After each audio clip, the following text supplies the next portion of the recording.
Does your brain feel foggy, painfully clouded, and very heavy at the end of every day? Do you often forget what you ate, said, did, or worked on? Do you feel depressed, jittery, suffocated, anxious? Yes, I've been there. And let me bring your mom here for a second to bring you some shocking piece of advice. It is all because of your damn fucking phone. And yes, becoming a reader will fix it. It may fix it.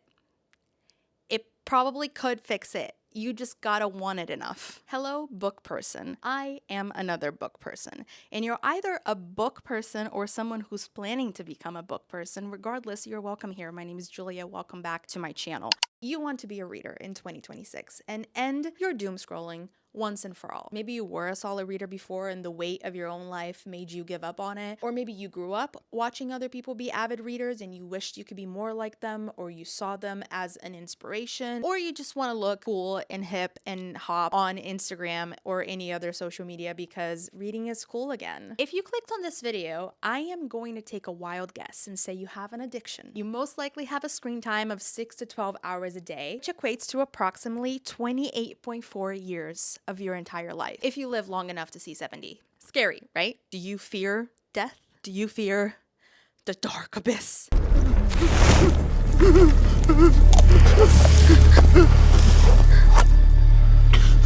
Do you feel this?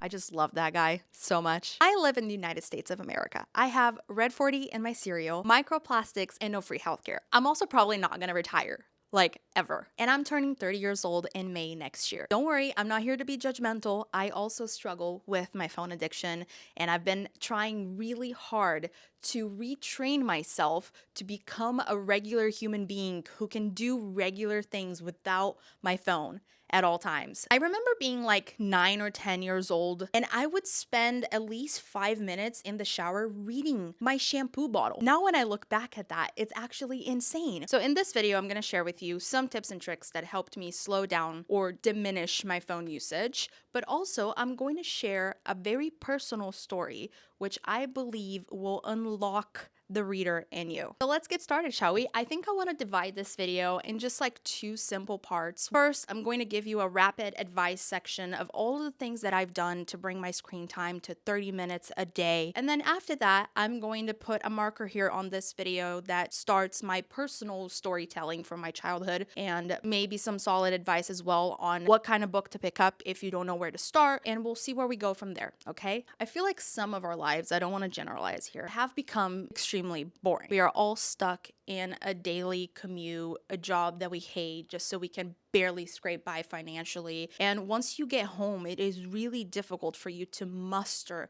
the energy and the strength to do the things that you love. I know I have thousands of hobbies. There are so many things that I'm interested in, but after a 9-hour workday, getting home, all I want to do is sit down on my couch, scroll on my phone until it's time for me to go to bed. And it's only natural for us to want to do that because not only we are consuming a lot more information than we were ever supposed to, most of us are not exercising, sleeping early. Our day-to-day lives do not allow us to. It's really difficult for you as a mother, a father, or a student, or a regular working person in America to just fit in a workout session or a solid meal or meal prep. It's just hard. We're all chronically exhausted, depressed, and anxious. And I don't know if this is something my parents' generation went through, for example, and I don't know if the phone is to blame for it all. I honestly don't think that we should exaggerate it that much. Like, oh, everything is because of your phone. Everything is because of social media. And I'm posting to social media right now. I'm trying to get this message across. So there are many wonderful things that social media has done for us. It gave us community. It gave us free access to information. And I'm not here to demonize social media and tell you that, you know, you are not allowed to ever look at it. You're not allowed to consume it, that your life is going to be 100% better if you just, you know, throw your phone away and get a flip phone. Like, I don't like that extreme, but maybe you'll agree with me here that it is really hard to find that balance, and we are permanently exhausted and anxious and nervous. We're doing the best that we can. I feel like I go through a daily struggle of trying to add very few small moments of joy throughout my day to remind myself of why I'm still here. So the arts and movies and music and literature, all of that, in my opinion, is extremely important for us to remember why we exist. But that brings me to my first point, which is organize your life. Do your best. You don't have to be a type A, Enneagram 1 like I am, but I create calendar blocks throughout my entire week where I will divide them between mind, body, and soul. Yes, I know it sounds very hippie and new agey, but bear with me for a minute. Mind for me is reading something that I enjoy or listening to an audiobook. Body is exercise. Yes, I know we all hate it, but I force myself to exercise at least twice to 3 times a week. It's not a daily thing for me because it's really hard to fit in my schedule, but I do my best. When you look at your calendar, you should put maybe like between 30 minutes to 1 hour of each one of these blocks a day, and you do what you will with your day. You know where it's going to fit. You know how long you can do it. And if you can't do 30, do 15 minutes. It's up to you. My soul block is a very broad category. I just look at myself and I ask myself, what do you need today? You need to put a puzzle together. Let's sit down for 15 minutes and do a puzzle. Do you need to watch a childhood movie or a YouTube video that you used to love when you were 12? Something that connects you to a part of your soul that has been dormant. So I do my best to have these 3 blocks throughout my week to make sure that I'm not neglecting what we really need to be doing with our time, which is creativity. The other thing that really helped me was the app called Opal. I don't know if you've ever heard of it. You probably have. They probably have ads everywhere because we are bombarded with ads 24/7. There is a paid version and there is a free version. I use the free version because I'm not going to pay for yet another subscription. It also allows you to create blocks on your phone for the times of the day that you think you shouldn't be on your phone. We need to kind of reactivate our ability to get bored and to just raw dog our brains. We are not raw dogging our brains anymore, and we should be doing that. And you're probably like, okay, Julia, I listened to you yap about calendars and apps that block your screen time, and I knew all of that existed, and I am still sitting here with the attention span of a goldfish, and I can't finish an entire book. My brain feels like it's been permanently damaged since, let's add the TikTok dances. It all started there, didn't it? 2020. We were all like, well, it is story time, my children. So sit down, grab some tea. I wonder if there's like a non-copyrighted Minecraft background music that I can play here while I tell you this story. Maybe it'll give you like cozy vibes. We'll see. Editing Julia, take care of it, please. So I was born and raised in a third world country in South America, and I considered myself to be a very unlucky child. I was the daughter of a small town sheriff, and he was a small town sheriff for all intents and purposes in one of the most dangerous areas of South America. And sometime around middle school, they were all instructed to send their children to some version of a private school, as private as they could afford. And I was instructed to keep my mouth shut. And I guess all of this happened because around 2004, 2005 or so, leaders of different gangs, mafia or whatever, if you will, would purposely kidnap children from government officers or any child that was even remotely connected to the police force. My dad's career was a tumultuous one, and I hated every second of it. I was too young to understand the danger and the trauma that he experienced while trying to protect his family, and I was forced to leave the public school system when I was in 3rd grade. I was enrolled in a private middle school. I was at that school for 7 years, and I was bitter and angry. I didn't want to hang out around rich kids because we weren't rich, really. My dad had to sacrifice a lot of things to keep me in that school for as long as he did. Boy, oh boy,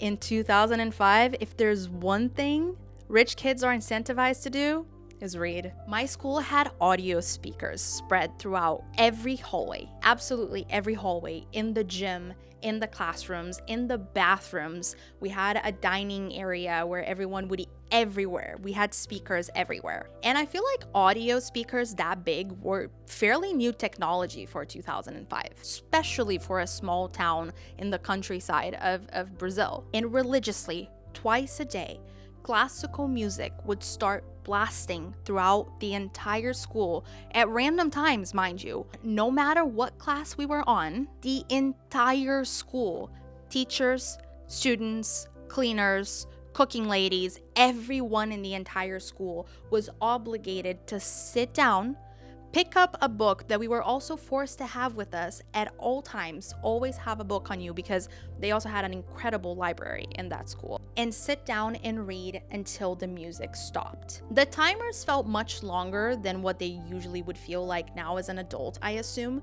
but they were 15-minute timers. So 15 minutes twice a day, which equals 30 minutes of reading every single day for the entire school. So it wasn't just our teacher telling us, go pick up your book and read for 15 minutes now. The teachers had to stop with us. Didn't matter if it was in the middle of their class, they had to obey it. And they also had the best playlist, slapped so hard. And I actually made a Spotify playlist that was inspired by this experience that I had as a kid, which you can follow here. It's called The World is Quiet Here, an ode to Lemony Snicket and a series of unfortunate events, if you ever read it. And this is sort of the vibe, and it's an hour long. You can go follow it here and try to use this trick to see if you can get some reading done. We were also really excited sometimes because even the kids who hated reading, sometimes we were in the middle of math class and the music would start playing and we would look at each other like, do you mean that we get to skip 15 minutes of this class just to read a book? We just had to be silent with the book in front of our faces, but I know a lot of these kids didn't give a damn. We just whisper at each other throughout the entire time and the teacher had to tell them to shut up and read.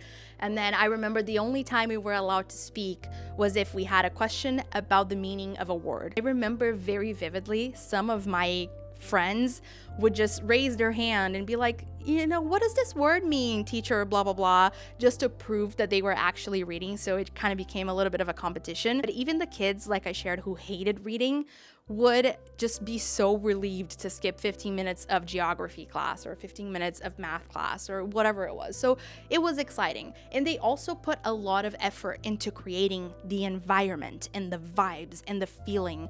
So having pure silence and nothing other than classical music playing while you were reading a book was just out of this world. And I thought it was something that it was done, everywhere, but only after I got out of that school, moved countries, and that's when I realized how unique and special that was and how much that formed me as a person and a reader and a child in my older years. But we could be in the middle of a basketball match and we had to drop everything down, run to our backpacks and get our books. So every Monday we had library day and we had to go pick a book and read one book a week. And those 15-minute increments helped us finish the book because the following Monday we had to give a book report. The whole class would sit around in a circle in our library and each one of us had to say the name of our book, the name of the author, what we read, how we felt about it, and we had to review it. I feel like that's one of the main reasons why I love reviewing books as well. We sat on the floor, on the bleachers, on our desks, like wherever we wanted. And those daily 30 minutes changed everything in my life. I became the most avid reader because of it, and I will never regret it. It got to a point whenever I stumbled upon a book that I actually enjoyed, the 15 minutes became too little. I would get so pissed off when I was in the middle of a good scene and we were forced to close our books. In the same way that we didn't know when the music was gonna start playing, the music eventually stopped. And we were forced to stop reading and get back to whatever we were doing. And it was so abrupt. And sometimes 10 minutes is all it takes. And mind you, no phones, of course, for those breaks. We didn't even have phones back then.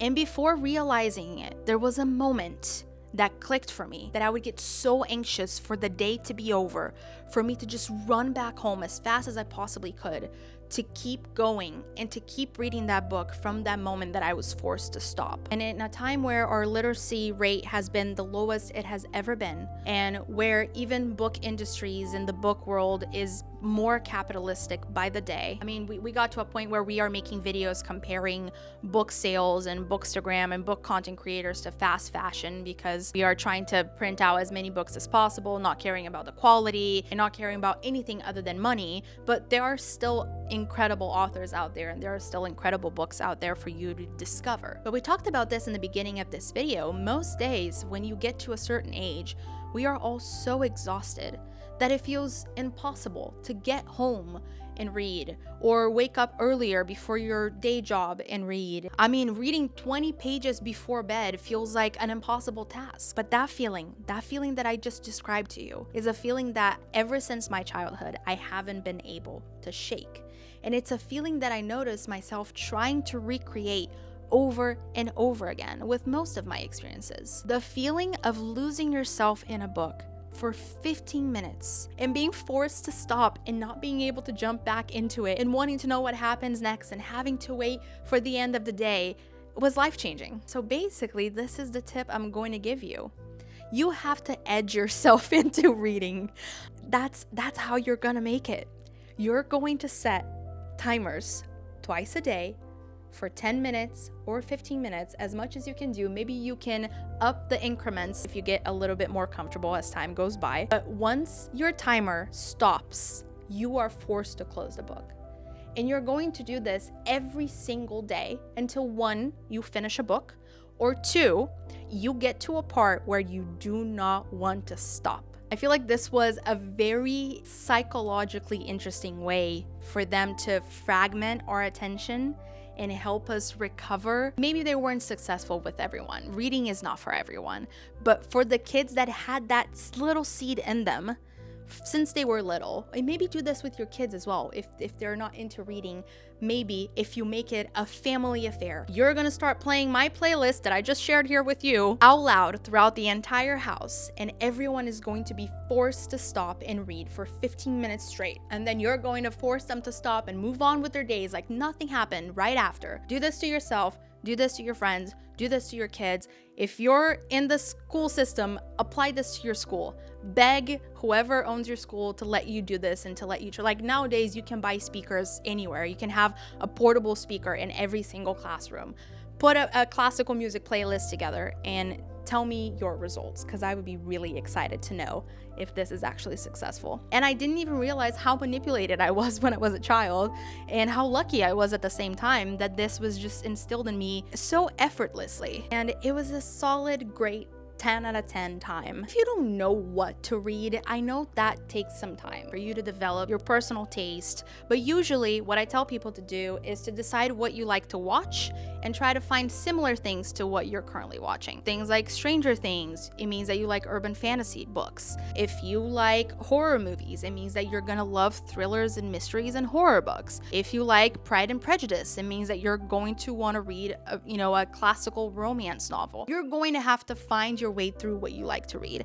I am a person who I am obsessed with fiction, but I also love nonfiction. Anything that you're remotely interested in, there is a nerd out there somewhere who spent 30 years of his life researching it, and he has a lot of interesting and cool and funny things to say about it, and he most definitely wrote a book about it. So if you're like, hey, I'm a guy and I love fishing and boats and whatever, you're gonna find a nonfiction book on fishing and boats. If you're a person who loves watching documentaries, you can lean towards autobiographies. The world is your oyster. Just grab one, and if you think that grabbing a 300-page book sounds way too intimidating, start with something easy that maybe you were told to read in high school, but then you lied to your teacher that you read it and you just spark noted to pass your test. Maybe go back, maybe make amends to the lies that you told and to the ways that you cheated on all of your English tests, okay? This is your time, this is your turn, this is your chance. I believe in you, and I can't wait to hear your feedback, to hear if it worked. And yeah, I'm excited for you. I'm excited for both of us because I'm going to be doing this along with you. I've been doing this most of my life. I'm not going to lie to you. I do it every single day. But since I'm already used to reading, I basically just start playing my classical music playlist in my bedroom, on my TV, out loud. After I take a shower, I dim the lights, I grab my book, and I read until I fall asleep. It's fantastic. It's amazing. It's better than therapy sometimes. Still go to therapy though. I'm working on a couple more videos for the channel. I realized that I made 2 videos sort of like addressing book world gossip, and the name of my channel is It's Always Tea Time. I'm entirely bonkers on Instagram. I'm a big Alice in Wonderland fan, as you can tell, so It's Always Tea Time. It is literally just an Alice in Wonderland quote, and not because this is a tea channel. I just wanted to make that very clear. I just realized that maybe that wasn't, I don't know, maybe that could be misunderstood. I'm not a tea channel, but I will talk about tea. Like the youth of this generation would say, I will give tea sometimes. But other times, it will just be books with tea. But like literal tea. Anyways, I yapped for too long. I am sweating like a pig. The sun is going down and I think it's time to cut this video short here. I hope you enjoyed this and I'll see you in the next one. Bye.